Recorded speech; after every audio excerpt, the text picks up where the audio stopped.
Thank you, Dean Leroy. Tonight's speaker, Emily Pilloton, is the founder of Project H Design, a nonprofit charitable organization that supports, inspires, and promotes humanitarian and life-improving design initiatives for humanity, habitats, health, and happiness, hence the H. In 2007, Emily founded Project H to use design to empower people and to get her hands dirty after too many years in an office. Trained in architecture at the University of California, Berkeley, and product design at the School of the Art Institute of Chicago, Emily believes in design as an honest process of building an activism for community benefit. In February 2009, Emily and her Project H partner, Matthew Miller, began working in Bertie County, North Carolina, the poorest and most rural county in the state, to develop a design-build curriculum for high school kids called Studio H. In August 2010, they began teaching their first class of 13 students. Most days she resides in the Studio H classroom/shop with her high school students, but travels occasionally for lectures and workshops around the world. She is a Pop Tech Social Innovation Fellow, a USA Network Character Approved Award winner, a SEED Award winner, author of the book Design Revolution, available in fine retail outlets and online. Pardon? Well, I'm sure there are somewhere. But if they have this book, they're definitely fine. She has appeared on both the TED Lecture Stage and the Colbert Report. In addition, she was also chosen for the Nifty 50 in the New York Times Tea Magazine, a list of America's up and coming. A designer on paper and high school teacher in practice, Emily works at the intersection of design and public education, believing that creative problem solving and hands-on building are an untapped opportunity within education and communities. Please join me in welcoming a self-described nomad, editor, designer, writer, humanitarian, and optimist, Emily Pilloton.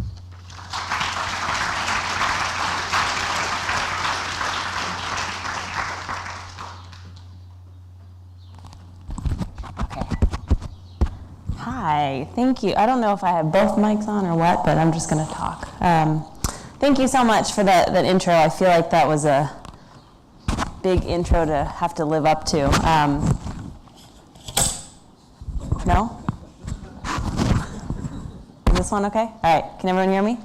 Good, all right. So thank you for having me here. And I want to just kind of tell you this crazy story that has been my life for the past 4 years, hopefully as an example of the power of design and the power of creative thinking in communities. My partner, Matthew Miller, who Ed mentioned, actually used to teach here and went to Cranbrook and built a house down by the Eastern Market, and has spent a lot of time in Detroit. And I know sort of by osmosis how many great opportunities there are in this city to engage as a citizen and as a creative professional and as a designer. So I want to encourage all of you to not to do necessarily this type of work, but to take certain things from it that I think will help you in your practice, no matter what field or scale you end up working in. So as it was mentioned, I started this organization, Project H Design. When I was 26, I was living with my parents. I had no money. I had no business plan. I had been working in a lot of really boring design and architecture jobs, frankly, and just was kind of sick of it and felt like, I'm at an age where I have a little bit of leeway to take a big risk. And so I set up this nonprofit with no business plan. I wrote a mission statement because I had to submit it to the IRS for 501c3 approval, but that's about all I had. And the mission statement and the thought in my head was that, I'm coming out of a lot of jobs where I'm feeling frustrated, that there's a lot about design that I feel is disconnected from real pressing social problems. And I wanted to get back to why I got into design in the first place, which is because I think it's a wonderful way to solve problems. And in a sort of MacGyver sense, he was my first crush. But having that kind of creative know-how to fix any problem, to come to conclusions that you might not ordinarily think of. So design, to me, that's what design meant, and I felt that I'd gotten so far from that initial intent. So Project H was a way for me to figure out how to get back to that, and hopefully how to provide opportunities for other designers that I felt like had a similar sentiment. I had a couple friends at the same time that were starting to feel the same sort of frustration. So when we first got started, I really didn't know exactly how to set this thing up. I didn't know what the structure or the business model was going to be. But what I did have was a very distinct set of values. And I wrote these 6 tenets that I'm not going to remember off the top of my head, but they were the things that guided the projects that I started to take on. And I'm just going to show a couple of them really quickly. These are projects that happened in cities around the world, teams that I helped put together and either worked directly on the projects or helped a team of volunteers to follow through on. So this is a modular and easy to clean and easy to sterilize storage system for a transplant ward at a children's hospital in Mexico City. And this is also our Mexico City team. They did this really cool, also modular system for DIY furniture in some of the rural schools outside of Mexico City. And then in Austin, we did, this project actually just finished. This took 4 years. This is in a foster care home in Austin, Texas. And there are these, I don't know if you guys, there's a story about this recently on the New York Times, how they use these quiet rooms and they will stick kids in these quiet rooms, which are really just like old janitor's closets, and they shut the door and they let them scream and cry and pound at the walls until they calm down. It's completely inhumane and not at all a therapeutic space. So I worked with a team in Austin, and we came up with a new archetype for using these quiet rooms as calming spaces and as engaging spaces and more tactile and calming experiences for the kids. And then this was a project that I started in Uganda when I was there with my partner, Matt Miller, who was building the school that you see on the left. He built the school, designed and built a school in Uganda for AIDS orphans. And I was there working with him and designed this. It's an educational playground space called the Learning Landscape. And this ended up, it started as like, oh, we'll just do this for the Katamba school here in Uganda. And then we discovered it had a lot of potential for schools everywhere because the material is so common. You can build this in a day for free if you can find the materials and a couple shovels and some people willing to sweat a little bit. And the games that we wrote to be played within this space were in particular for these students for math because they all struggled with math. But a lot of the game dynamics could be used for a lot of other core subjects. So we've built, I think, 16 of these around the world, and they're used for everything from basic math to foreign language and vocabulary and history trivia and basically any core subject from K through 8 you can use this system for. And then in the midst of all of this, I had a wonderful opportunity to write a book. Really, this was a research project for me. I didn't feel equipped as an author to impart any kind of wisdom, but I used this as an opportunity to call together 100 different product design examples that exemplify this new movement towards humanitarian efforts and using design as a humanitarian tool. So it's funny, this was published in the fall of 2009, and I look at it now and it already feels outdated, which is a little bit sad for me, but also I think a really good sign that there's a lot happening in this space, and I think I need to do a second volume already because literally there are so many other things that I think surpass what I originally put in this book. And then as a book tour, I had this crazy idea that it would be fun to renovate an Airstream trailer that we were living in at the time and drive around the country and do one part book tour, lecture series, workshop series, exhibition of all these products that were in the book. So we went to, I think, 35 schools in 75 days. Basically from the pink stripe to the bumper was living space, and the rest of it was exhibition space. It was pretty close quarters for 2 people and a dog, but it was definitely an adventure. We actually came through Detroit at one point. But yeah, just a way for people to engage with these things and see what this meant. When you say humanitarian design, what does that really mean? Well, here are 100 examples of what that means. Okay, so this was all sort of Project H 1.0, and then the next generation of Project H came when we had gone through some of these projects, and I think some of them are really good, but because I was more of the organizer of these teams and projects, I felt that I had become a little bit more of an advocate than a practitioner, and I wanted to get back to being a practicing designer in the types of projects that I was helping to organize. So in a very timely manner, right as I was starting to have this sentiment, I got an email from this guy. This is Dr. Chip Zollinger. He's the former superintendent of the Bertie County School District. And so this was like January 2009, I get this email from him, total cold call email saying, you know, I'm a superintendent in rural North Carolina. I think design is the key to public education, and I saw some of your work in Dwell magazine. I'm like, what superintendent from rural North Carolina reads Dwell magazine and thinks design is like the key to public education? It was the weirdest but most wonderful thing. I'm like, we have to talk to this guy. There's something there. So, you know, it turns out he was as awesome as we had expected, a real visionary, especially for that part of the country and the state. He was brought in specifically to this district to fix the school system. I mean, he came into a school district that had, I think at the time he was hired, they had 27% of their 3rd through 8th graders passing the state standard in reading and math. And within like 2 years, it was up. He brought it up to the mid 60%, 60-ish percent. But his whole approach was like, look, we're in this pickle because everything we've been doing is wrong, so let's do the opposite of what we've been doing, like bring in designers from California with crazy ideas. And of course, this didn't go over well with a lot of the school board members, but he was kind of onto something. He brought in Teach for America. He set up this great alternative program. So we were one of his pet projects in this, you know, greater cause. So we went down there.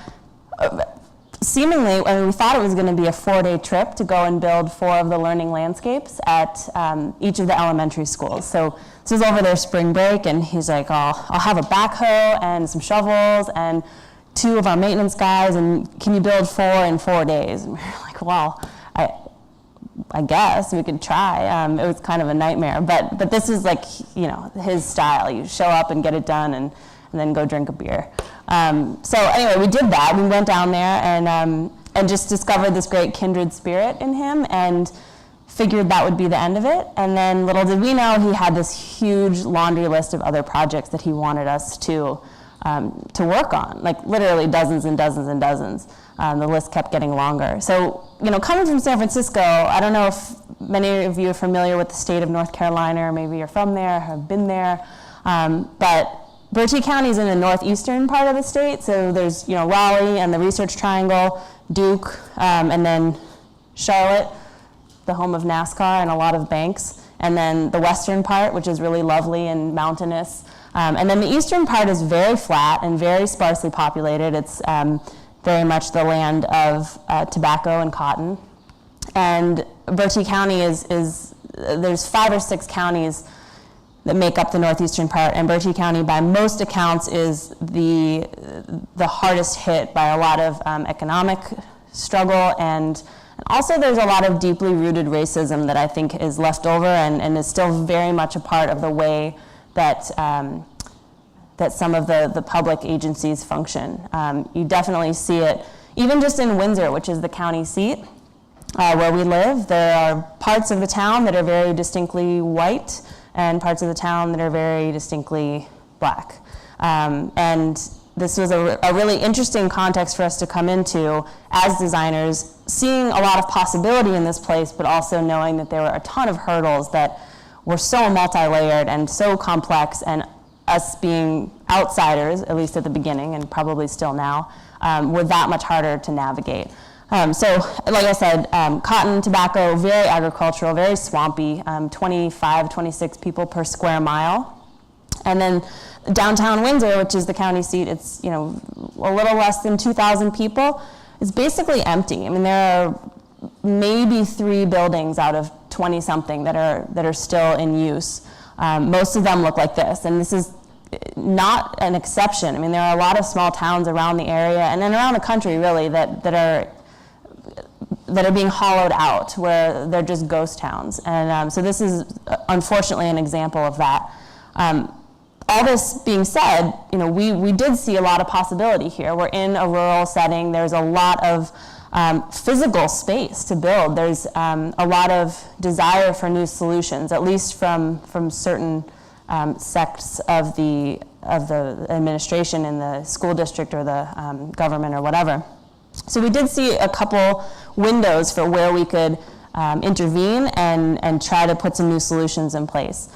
So we built the learning landscapes in 4 days with the backhoe. It was terribly hot and a lot of really hard work, but they were built, and we worked with the teachers on how to use them.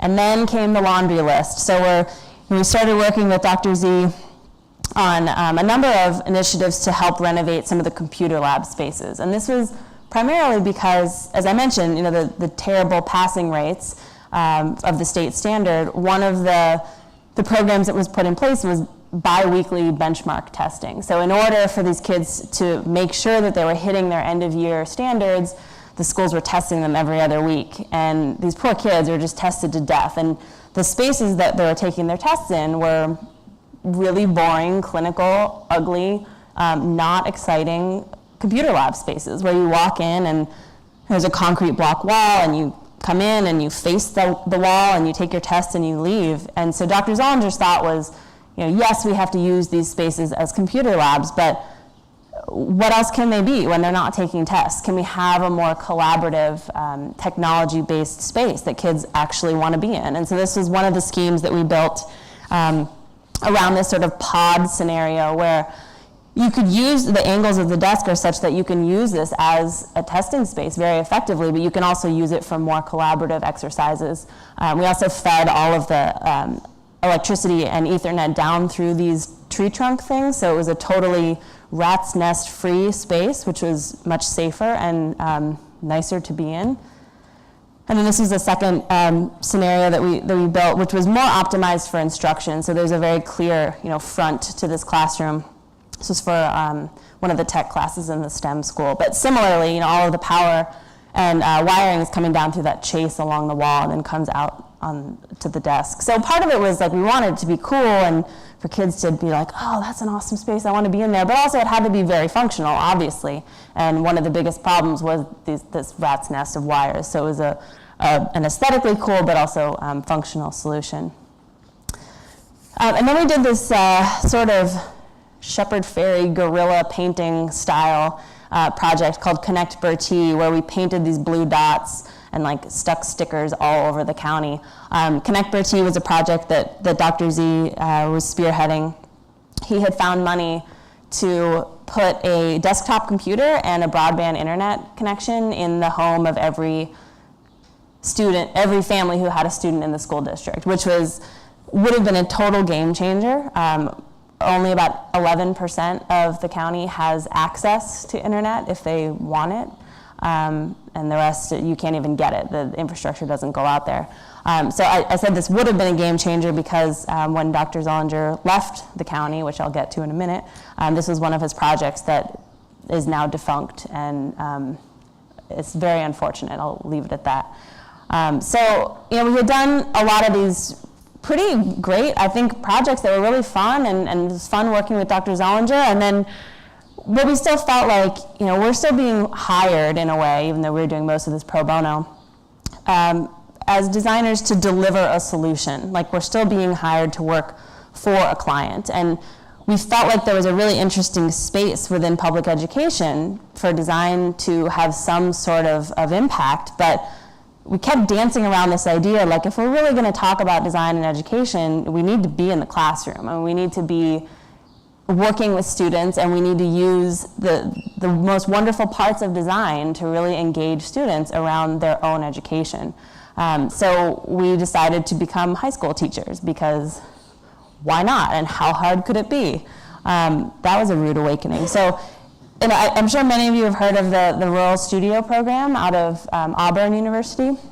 And there are a number of other schools that have universities that have architecture programs that are very much community oriented, that are design build. With Rural Studio, I think it's a year where students are out in Hale County and they design and build a structure for the community. And so the model existed, and we thought, well, why can't you take that model and do it in a high school? I mean, instead of taking students from Auburn and importing them to Hale County, however many hours away, and then them leaving, why can't you nurture that kind of creative capital from the inside of a community and from within a public education school, and in doing so, make the schools a source of progress rather than like the bane of the community's existence? So we figured that if we could do that, that would be such a home run. It was a really tall order in the type of school district and the community that we were talking about.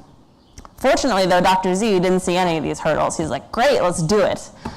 So we had 4 months to figure out how to write this curriculum, become certified teachers, find funding to pay for every tool in our shop, renovate this old barn space, funding also to build an architectural structure. So yeah, there was a long laundry list, but somehow we figured it out. In the course of all this, though, I should say Dr. Zollinger was run out of town in a Machiavellian drama of school board politics that is frankly a whole other presentation, but I'll just say that it was irrational, it was unnecessary. A lot of it I think was racially motivated, and long story short, he's not there anymore, and it's a damn shame because he was, I think, one of the best assets that community had. But one of the things that he left behind was us without an advocate. So 2 weeks before school starts, Matt and I are fighting to keep this program alive. We renovated the shop. I found $180,000 in grant money to pull this off for 2 years.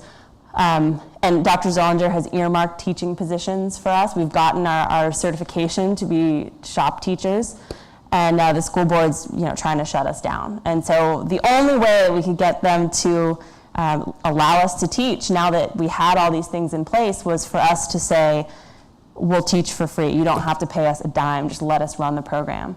So in order to run the program, though, we had to go to the community college and ask them to make us adjunct faculty so that we could run the courses through the community college, making us legally able to teach in the high school. And that was our only salary. We made like $700 a month collectively to teach this class.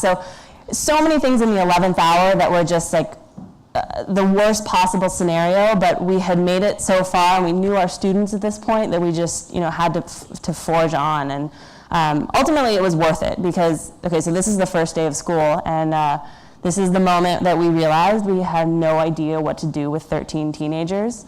Like Matt has taught here, he's taught at RISD, he's taught at Berkeley, and we're like, oh yeah, it can't be that different. And no, 16-year-olds from rural North Carolina are a tough bunch, and especially given that they are coming from this system that's so broken. There was a ton of remediation we had to build in.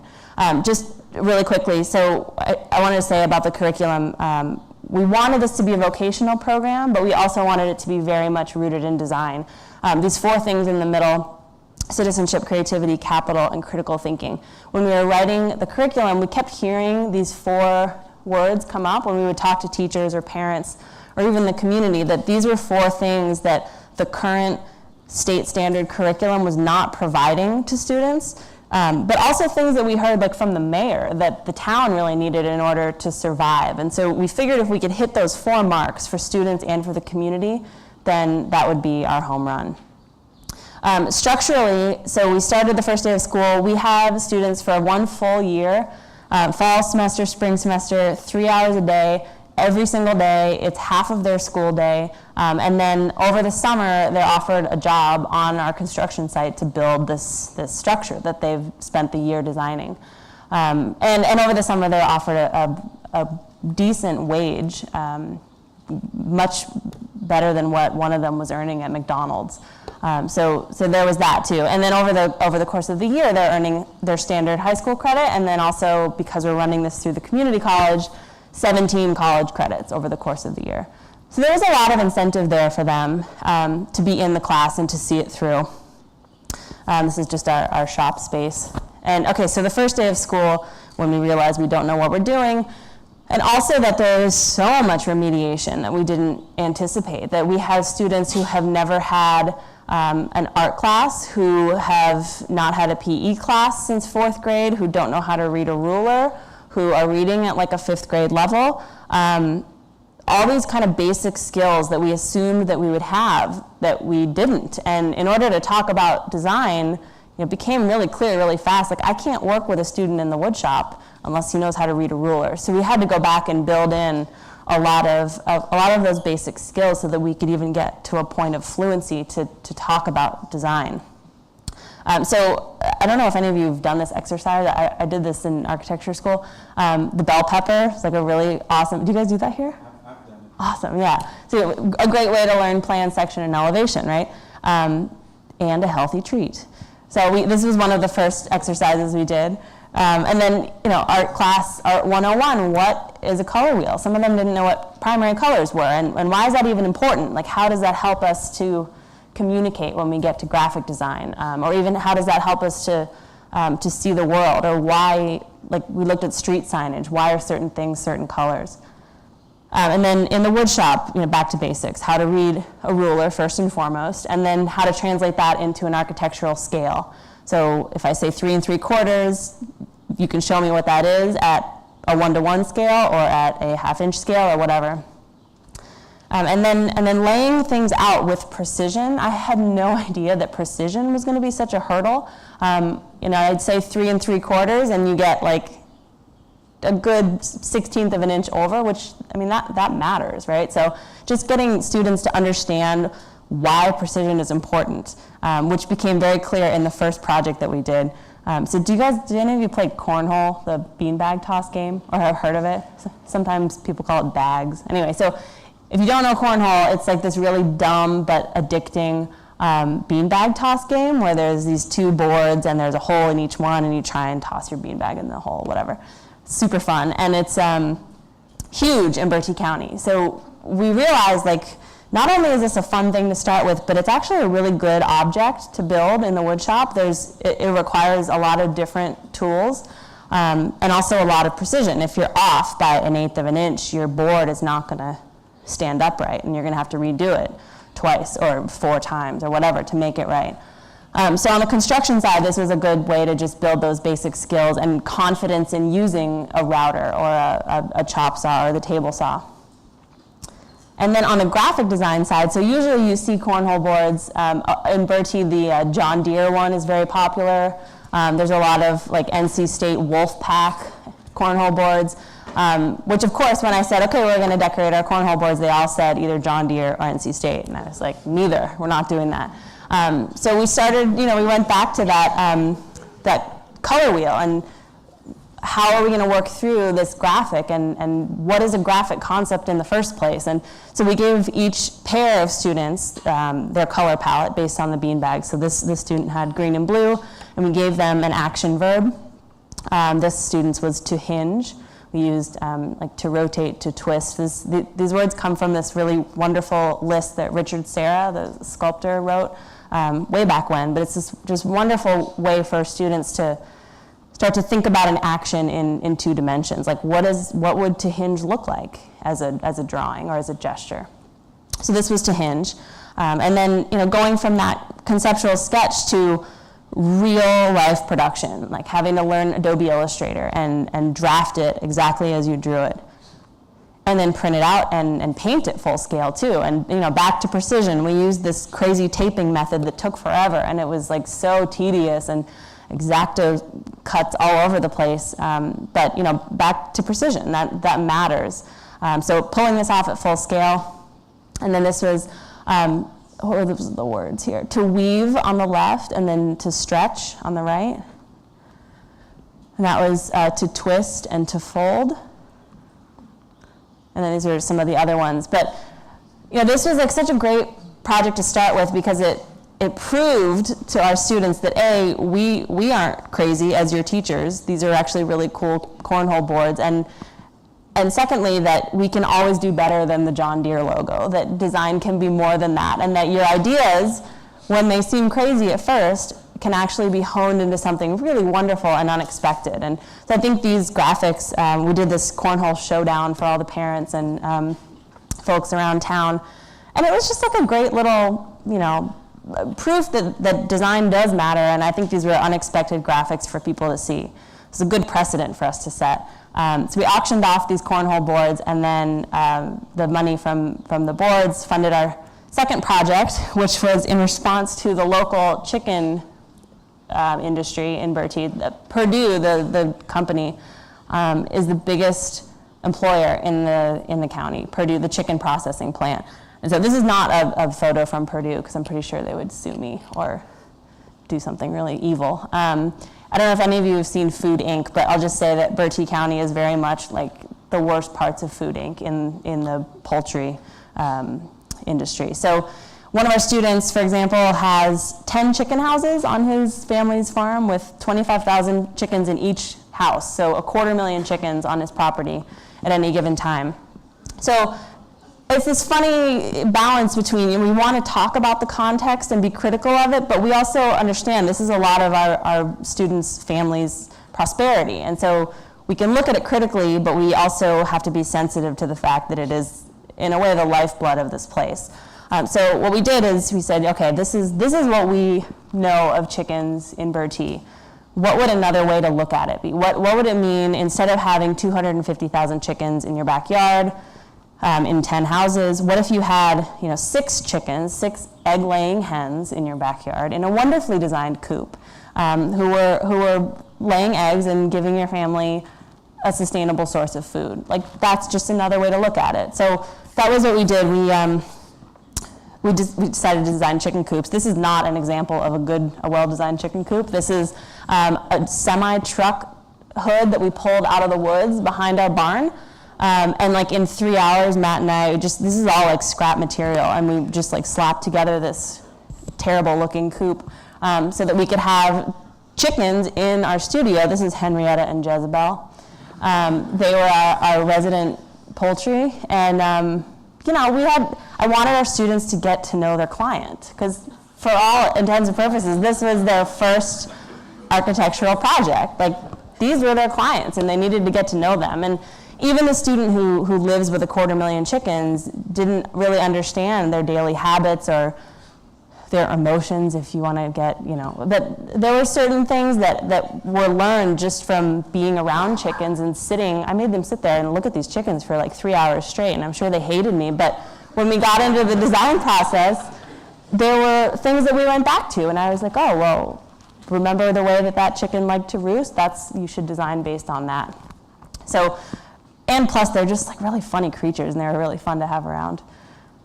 So this was also their first attempt at any kind of form making, right? So with the cornhole boards, it was still two-dimensional. There was a little bit of form making, but nothing that had to be inhabited by a living being. So we did a lot of sketch modeling, a lot of ripping apart and combining and pushing and pulling and all this. I'm sure all of you guys do sketch modeling, but for them this is all very new. Even using an X-Acto, we had to, this is how you cut chipboard versus foam core versus cardboard, and how also not to cut your finger off.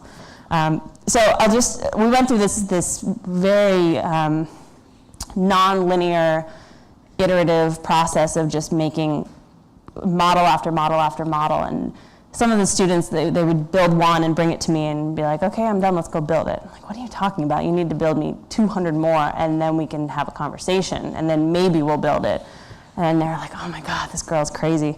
So, but this is all a result of the system they're coming out of, that you do something once, you turn it in, and you get a grade, and that's not the way that our studio works. It's not the way design works.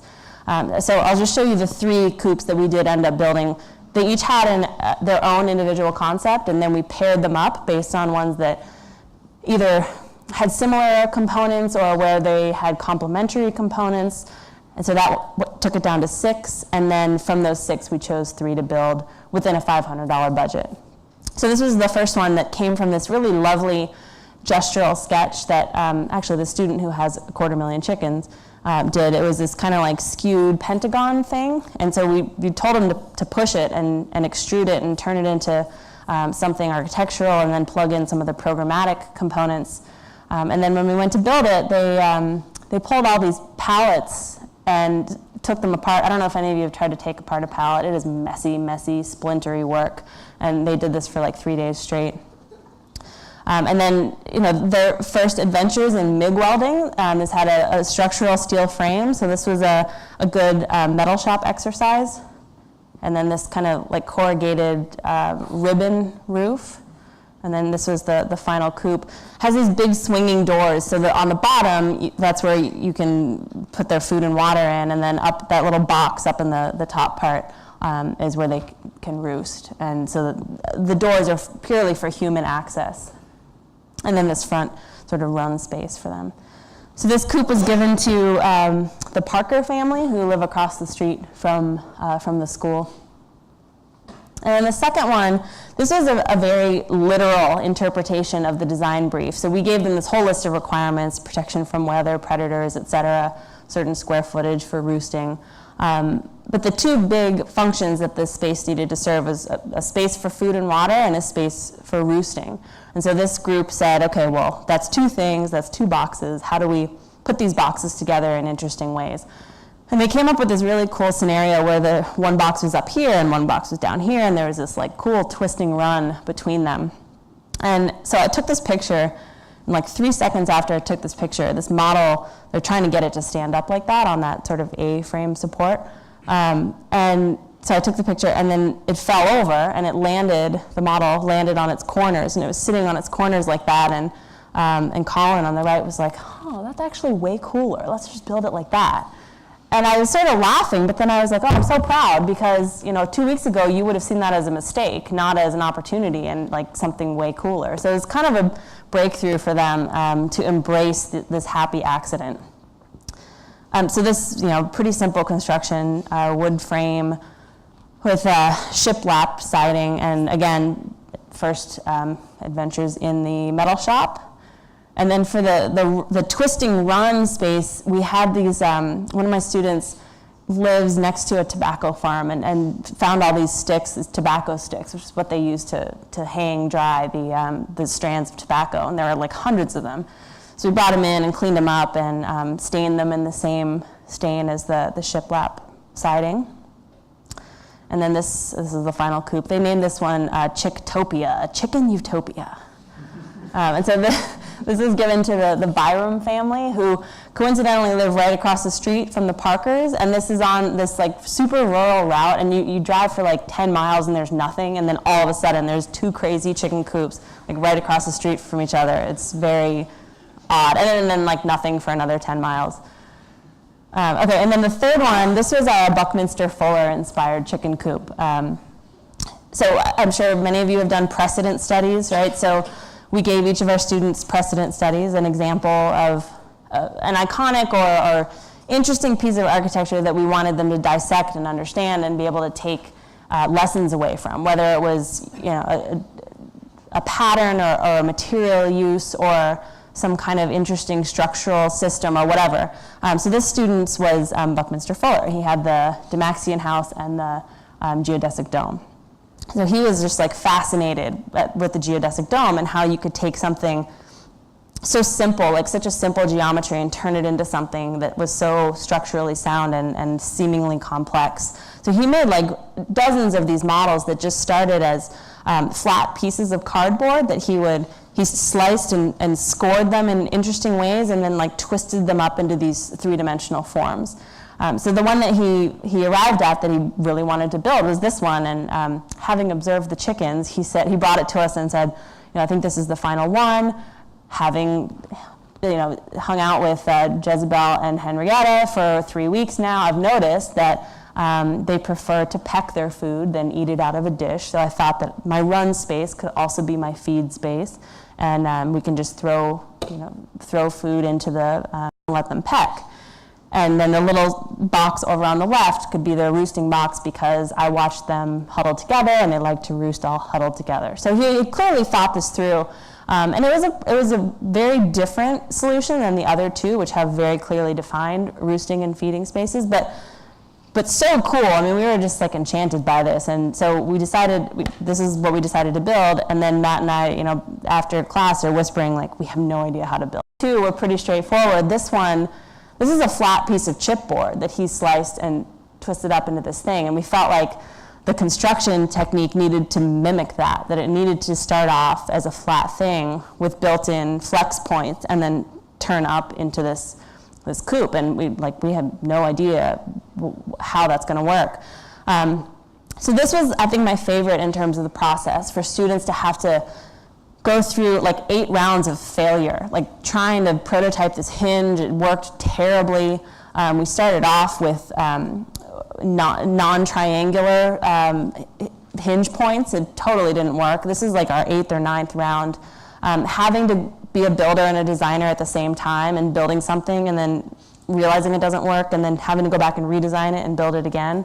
For our students, I think this was like the best possible way for them to have to physically think through a problem and eventually solve it. So ultimately, we ended up with this flat piece that really did mirror the sort of flexing, folding dynamic of the chipboard. So this thing weighed like God knows how much, and we had a raise the roof day, and all of our students had to. This took like our whole class to pick this thing up, and we're looking across the room at the model that's sitting on a table and holding this thing above our heads, and Matt's like yelling at people like, "Give me this thing so it doesn't fall on my head," and like, "Quick, we have to bolt this to the wall." And I mean, it was, but like again, for a lot of our students, that kind of kinesthetic learning is just the best way to understand how something works. So eventually, it started to look like the model, which is sitting up there on top. The 2x4s are there purely just for temporary support. And then back to the metal shop, MIG welding, we did the structural frame, which was actually way more complicated than we thought, because there were all these weird compound angles, and we had to cut little notches out of the steel. It was just a nightmare. And then rubberized roof paint to weatherize it. And then this is the final coop, which they named Koopas Maximus. I don't know where they come up with this stuff. Yeah. And then this is the team that built it: Eric, Alexia, Karan, and Cameron. So I'm going to show a little video clip of this whole Coop project. Let's see.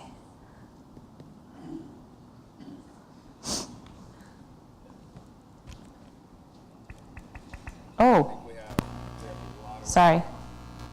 Today. All right, let's get to work.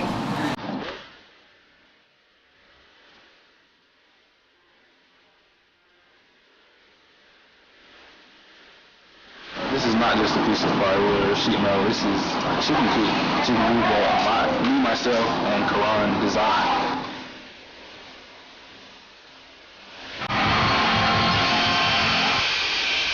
It definitely doesn't feel like homework. I definitely feel like we're actually working to work and build something. Here's my mailbox.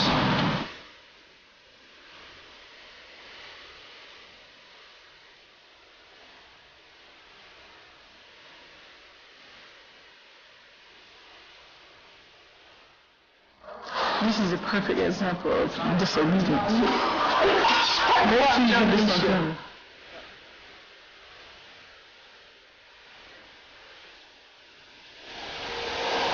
This is like the make or break. They need to start looking like Coops, like by the end of the day.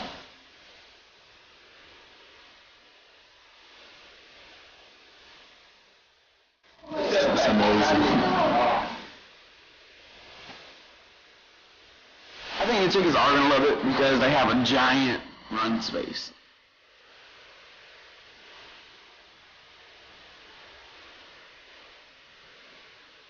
You can have an ownership and a say in your own education. That, I think, is something that design offers.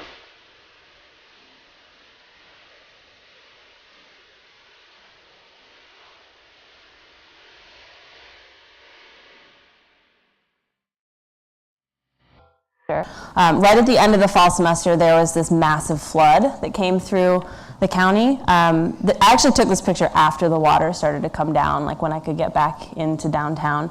But the whole town was basically destroyed. Every building, occupied or not, was filled with water, mold everywhere. It was a nightmare. This is also, I should say, the first of 2 devastating floods, and there was an F4 tornado, all within 8 months. So it was a rough year for Bertie. But in the midst of all of this, it was kind of bittersweet because our students and Matt and I, we knew we wanted to build something for the town, but within this context, it took on a much sort of heavier agenda, that it was part of a rebuilding program in a way. We got to be a part of the discussions with the mayor. Our students got to talk to the mayor and the town councilman around not just how to rebuild, but how to build back better, and what else could we be contributing to this town beyond just getting these buildings back in working order. So one thing that we kept hearing around town, and specifically Matt and I were at a Rotary Club meeting of all places one day, and one of the town councilmen said, oh yeah, well, we're an agricultural county, but we don't have a farmer's market, and there's no farmer's market for 85 miles, and so that was the first time we heard it. And then the mayor said something, and then our students started to say something, and there were just all these parties all at once that came together serendipitously to where that was very, very clearly the right and only thing for us to build. And within our budget, it was realistic in that, Project H is a general contractor, but we can't do like crazy electrical, and we don't know how to put in place really expensive, complicated sewage systems. So a farmer's market was perfect because it's an outdoor pavilion.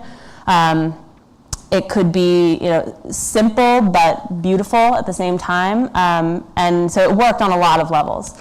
And also within the food desert context that you're talking about as a sort of social offering, it was a great solution to some of the public health, not the solution, but definitely a step in the right direction for some of the public health initiatives going on. The obesity rate is I think 42%. So anyway, it made sense from a lot of different angles. And so we pitched this to the town and said, this is the project we want to do, and we know that you've been talking about it, and we're hoping that you can just point us to a lot where we can build. And they said, sure. So that's the one beautiful thing of working in a rural context. There's so much space. There's land, there's free land that the town will say, go build here, and you're good to go. So basically from this red truck to the ditch, that was our site. And not the most spacious site, but this is right downtown. And the two other buildings that you see, the one on the far left is the the Roanoke Cache River Center, which does a lot of community programming. They have like cooking classes, and you can rent kayaks and go out on the river. So they have a little bit of a community outreach program to start with. And then the one on the right is the Fish and Wildlife Department. So there are things on this sort of mini campus. The whole lot is owned by the town. And the River Center was great, and they stepped up and said, we can just plug the farmers market into our programming if you can help us set it up as an enterprise. So they're the ones who continue to manage it now.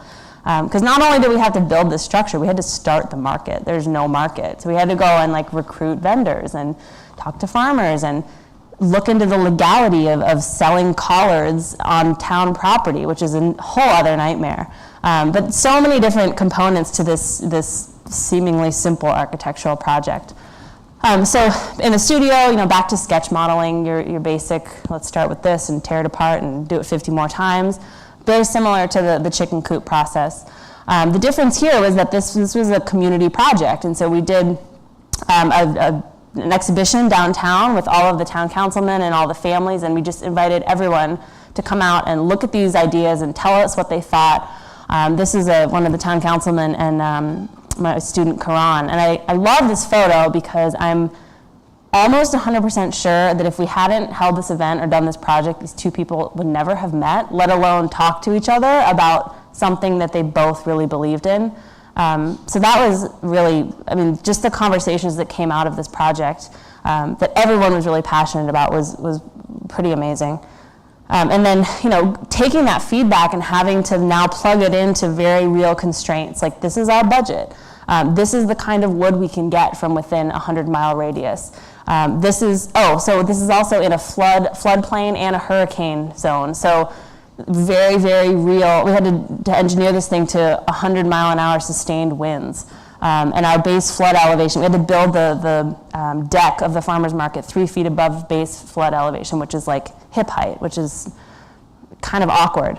So how do you get people up to that level? All these like physical constraints that now our students have to take their wonderful concepts and plug into and make it work.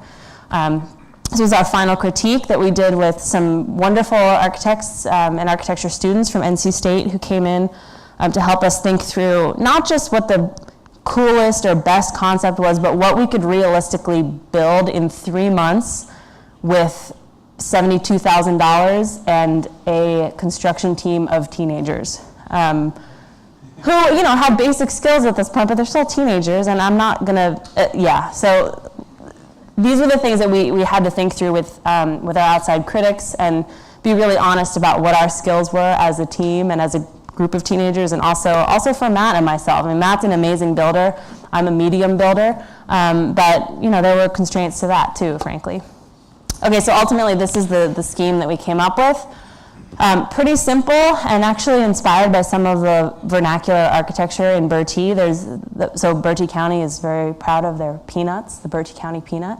And that you see these really beautiful sheds that have 8 bays, and you pull the trailers of peanuts into them and unload. So there is this sort of rhythm that exists in Bertie County, this 8-bay shed structure. And so we took that and said, okay, well, let's use that and speak to that local archetype, but do it cooler. So we called this vernacular sublime.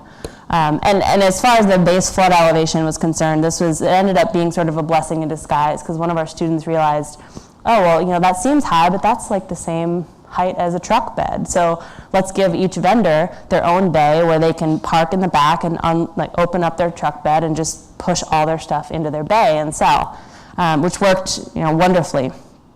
Okay, so the last day of school rolls around, and they're all excited for summer, and I'm like, what are you excited about? You don't get a break. I'll see you on Monday. It's 105 degrees, but you're making money, and some of them made more money than I did last summer. But we had a 2,000 square foot building to construct in 3 months, less than 3 months. So we dug these foundation footers, so much concrete. And then the trusses, this was like the skeleton so each one of those is one of the bay dividers. We had to prefabricate these in our shop and then disassemble them and then move them to the site and reassemble them. And there's this very complicated, you can't see it, but where all these giant bolts are, there's this coding system, because it was 3 levels, so it would be like 3H-2 ***, like to put all these things together. It was a nightmare. One of our students is like a puzzle genius, though, so he helped us with that. And then putting this thing up, this was a really, really cool day. This is July 3rd, before the big July 4th celebration, and all our students got to come out and put on their hard hats and watch this. This was pretty great. And then, back to like the basics of carpentry and cornhole boards and precision. We had to individually fit all of these floor joists. So, one of them might be 98 3/4, but the next one might be 98 5/8. So we had to do that all down to, a very, very small tolerance. And then this is actually, I took this picture right before Hurricane Irene came through, which was the second devastating flood. And so this was, luckily, we had just put in all of the bracing, and we had to go back to some of our drawings, though, and look through, go back to the structural engineer and look through what the bracing was doing, and do we need to add more, and because we knew this hurricane was coming, and this was not a finished structure. Luckily, it did just fine. And then putting up the siding. And then this was the finished structure that oh my God, I'm getting tired just thinking about this summer. It was sweating. So we finished this structure over the summer, and our students, actually, some of them, they actually went back to school right before we finished. So there were a couple weeks where Matt and I were finishing it up by ourselves, just because we were a little over our projected calendar. But yeah, looking back at this thing and standing back from it and seeing it done was just about the most surreal thing I've ever experienced. And even more so when we opened it up. We did our opening day for the town. The mayor was there, all the town councilmen, all of our students and all their families, and the whole community. At this point, I forgot to mention, so the farmers market itself, the market, the enterprise, we started in May when school first got out in a temporary location on the front porch of the River Center. So every Saturday, people were coming to the market, seeing this construction site in operation. So over the course of the summer, they're seeing this thing go up, and then by the time the summer was over, the season was going to go on until October. So we opened this up in time for the vendors to move in and have a couple weeks to sell out of the actual market. But it was a great, I mean, this is why architecture, I think, is so powerful, and this is why we didn't do a product design project. This is why we did architecture, because there is that spectacle of construction and watching that as a process, especially in a community like this where nothing new gets built and certainly nothing that looks like this gets built. I think that was a really great thing for us too as designers, but I think for the community to experience and to walk by every Saturday and see it getting closer and closer to a building that they would be using. Okay, so just pictures of this is the grand opening. And the solution that our students came up with the truck beds and the deck height, for them to see this being used exactly as they had designed it was pretty cool. Like, some of them were shocked. They showed up and they're like, whoa, they're using it the way I wanted them to. I'm like, yeah, well, it's because it's a good design, because you made a good, deliberate design decision. And then the design of the individual stalls and the countertops. And then these are some of our students at the opening ceremony. The mayor actually gave them the key to the city that day. And he gets up and he's like, we were only giving out one other of these. And he hands them the key. It's like this big gold key. And he goes, and it's also, you can use it as a bottle opener. I'm like, these are 17-year-olds, but I'll take it. Yeah, it's in our kitchen now. But anyway, so just, for them to be there and for them to shake the hand of the mayor of their hometown. I mean, that was what this was all about for us. This was so not about, our design or forcing our ideas on this community, but putting all the power in the hands of these students to prove to their community that not only do they have good ideas, but they can execute them, and that those ideas can be really powerful for a small town like this. This is just a final image at dusk. So we lit the thing from the inside. It glows at night like this big light box. So yeah, that was my first year of teaching high school. We're in our second year now. We have 10 students this year. They are wonderful in a very different way than this group. This group was, there were some very, very strong personalities, and that kind of fell apart as a group. And this year we have not so dominant personalities, but a really cohesive group. And I mean, I've certainly learned a lot about teenagers, and I have a greater respect for my parents. But more importantly, I mean, just how much people will deliver if you give them the right tools and the means to do it. I mean, I think these students are so underestimated, and the fact that they pulled this off, that's a testament to them as individuals, but I think also, and the lesson for all of us, I think, is a testament to design, that there's like something really powerful about design as a creative process and in its physicality, that we can produce like real things, real architecture, real solutions that people can interact with. It's very difficult to argue with a real built piece of architecture like that was physically built by those students. So I want to, we wrote this 3-word motto for our program, mostly for our students. I mean, this is what we do in our studio.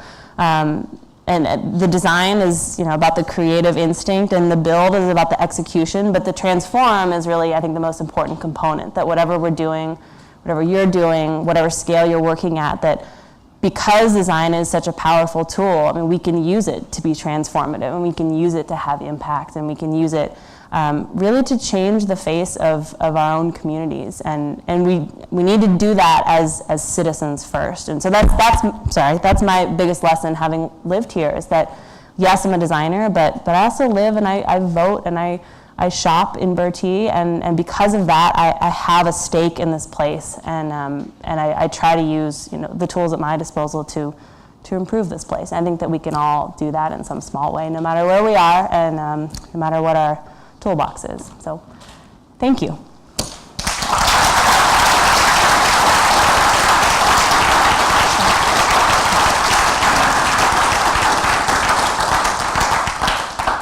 Maybe time for a few questions. I know we're running a little bit late, but time for a few questions. Anyone? Yeah, go ahead in the back. How did you pick the students? Like, did they pick the class, or? Good question. So, did you guys hear that? It was how did we pick the Repeat students? the questions because we're videotaping Oh, this. sure. It was how did we pick the students to be in the class? So the first year they were forced to be in the class. It was the entire junior class from this particular track in the high school called the Bertie Early College Agri-Science and Biotechnology High School. Ridiculous. But so basically this is another Dr. Z project where he set up this early college program where mostly first generation college goers could be in a smaller learning environment and earn college credit while they were still in high school. So the class that we had was the first class ever to enroll in that track, and there were only 13 of them. So yeah, that year was, they were forced to be in it. And some of them were really into it, and others were like, what am I doing in this dirty barn when, I should be in math class? But most of them came around once they got accustomed to it. But that was a big hurdle for us the first year. Just getting them over the fact that they were forced into, and teenagers, you force them into anything and they'll hate it. And so that was just, they got over it. And then in the second year, the class from that track was bigger. It was like 48 students. So we had an application process, and more than half of the entire class applied. And then from there, it was a matter of could they fit it into their schedule based on their other requirements. And then a little bit it was based on the application, not at all on skills, but on their ability to articulate why they wanted to take the program and what they might get out of it. Other questions? Yeah, what happened to Dr. Z? He's in Houston. Yeah, he's, no, man, I have like dreams of starting at school with him and like taking over the world. He's so amazing. I mean, it really, like, Is he doing the same thing there, or? he's in I think an assistant superintendent position. But he, I actually really admire him. I feel like maybe shouldn't be telling his life story, but before Bertie, he had a number of superintendent positions in Charleston, South Carolina, Denver, Casper, Wyoming. He's kind of been all over the place, and he has a little bit of a reputation as a fixer. Like, they'll bring him in and he shakes stuff up and then like probably pisses off the wrong people and is asked to leave. But when we first met him, he told us that. He's like, you guys, I probably have a shelf life of 2 years, so let's do what we can. And but that's a really kind of wonderful thing to find in a superintendent, to like do whatever you want and whatever you think is right, and then go out in a blaze of glory. And I really respect that. And yeah, I'm like dying to work with him again somehow. So yeah. In the back over here. So what's your plan with this school program? You said originally that you found enough grant money to fund it for 2 years. Were you able to get more help with that and extend the life? Let's repeat the question. Oh, again. sorry. Yeah, the question was, what's the future of the program, given that our first grant was for 2 years? Yeah. So we still are unpaid by the school district. They will not pay us, ever. So we're in a little bit of a weird position where we do have a couple funders that are nothing in the $200,000 range. That came from the Kellogg Foundation, actually, out in Battle Creek, and it was a startup grant for this particular program. But we had a couple other smaller funders who have continued to fund us, but it's not quite enough to really keep building at the scale of the farmers market year after year. And so anyway, we're in this position now where we need to decide if we can find a more sustainable way to run it and stay in Bertie, and whether that's, we go and grovel at the feet of the school board and like beg them to give us a salary, or we may honestly have to leave this year, next year, 10 years. I think that that's going to be an inevitable conclusion, that not because I want to and not because I think it's the right thing to do, but at a certain point, if I can't say year after year, I can fund this to the next class of students coming in, I'm not doing a service to them as students either. So I don't have a good answer for you. We're really in a limbo right now trying to figure out exactly that. But what I can say for sure is that the program as a pedagogy and as a curriculum will continue to exist somewhere, because we love it, and I think we've touched on something that that kids respond to and that excites us as designers. Maybe time for one more? Go ahead, right here. Have you thought about spreading it to an urban setting rather than a rural setting? Do you have any in mind? Do you have any cities in mind? Detroit. Oh, okay. Yeah. I was So wondering if that's where you were going. the question was, Student of, Detroit public schools not being funded that well. right. No, I mean, no public schools are being. Yeah. So the question was if we thought about bringing it to an urban context, possibly Detroit. Yes, we've thought about it. I have some reservations as to whether it's possible in the purest way. Like, I think we would lose a lot of capabilities in terms of, going and knocking on the mayor's door and having him point to a lot and saying we can go build on it for free. I mean, You'd have that in Detroit, I think. well, I don't know. My partner Matt built his thesis at Cranbrook. He built a house, 2126 Pierce Street, down by the Eastern Market, and he's gone through his fair share of drama with Detroit. I don't know if I could drag him back here, but yes, I mean, I think that there's definitely a version of this that could go in an urban context, but I think it would have to be tailored in a way where maybe you're not talking about 2,000 square foot farmers markets. Maybe you're talking about. Maybe it's just the chicken coops. Maybe that's as far as it goes. But my hesitation is that when you lose that scale and you lose that spectacle, you lose that watching that thing come out of the ground as a process for the community. It loses a little bit of punch. But I think as far as the educational component for the students, it would still have a similar result. So I haven't quite figured out what that version is. But the short answer is yes, I've thought about it, and yes, I think there's definitely potential there. Okay, well, we really thank you for coming. There will be a reception here outside. I think it's in the gallery. And you can continue the conversation, I'm sure, at least for a little while. Emily, we really thank you for being here tonight. We've really enjoyed it. And think about Detroit. If not Detroit, maybe Flint. All right, thank you Thanks so guys so much.